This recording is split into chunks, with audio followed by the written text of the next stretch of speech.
Pada presentasi kali ini kita akan membahas tentang produksi prototipe dan pengujian prototipe.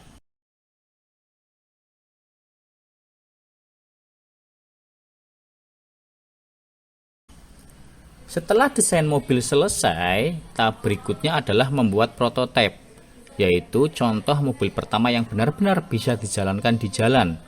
Pada tahap ini, model tiruannya yang sebelumnya hanya berupa gambar atau maket akan digantikan dengan mobil asli pertama.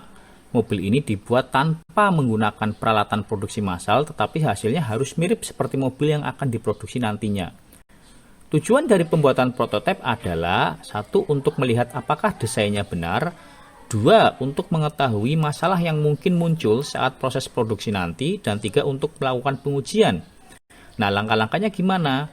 Langkah-langkahnya, gambar desain diberikan ke bengkel prototipe, kemudian panel bodi dan bagian besar lainnya dibuat berdasarkan gambar atau foto desain.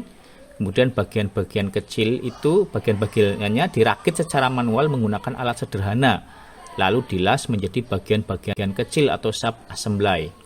Sub-assembly ini kemudian disatukan menjadi satu bodi modul mobil yang lengkap. Nah, itulah produksi prototipe. Nah, sekarang setelah diproduksi, maka akan dilakukan pengujian atau pengujian prototipe. Mobil prototipe akan diuji secara menyeluruh untuk memastikan kekuatan dan keamanannya. Beberapa bentuk pengujian meliputi 1. Uji laboratorium. Mobil dihubungkan dengan komputer menggunakan kabel dan sensor. Sensor ini mengirimkan data ke komputer untuk dianalisis, seperti analisis getarannya, tekanannya, dan kinerja sistem mobil. Kemudian setelah uji laboratorium, ada 2 uji tabrak atau crash test. Tujuannya apa? Agar mobil tetap aman saat terjadi kecelakaan. Contoh uji tabrak, tabrakan di depan ke penghalang pada kecepatan 48 km per jam, diharapkan setir tidak mundur lebih dari 12 cm agar pengemudi tetap aman. Kemudian menggunakan boneka uji atau crash dummy yang dilengkapi sensor untuk mengukur efek benturan pada tubuh manusia. Kemudian uji tabrak samping dilakukan untuk melihat risiko cedera di bagian samping, dada, dan pinggul. Mobil uji ditabrak dari samping oleh penghalang bergerak pada kecepatan 54 km per jam.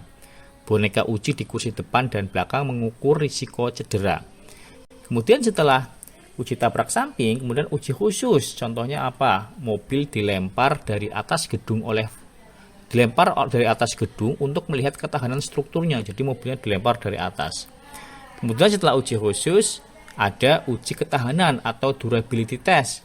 Nah, mobil ini diuji di berbagai jalan kasar, genangan air, cuaca panas dan dingin.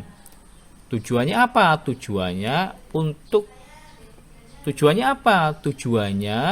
untuk memastikan mobil itu kuat dipakai dalam kondisi ekstrim.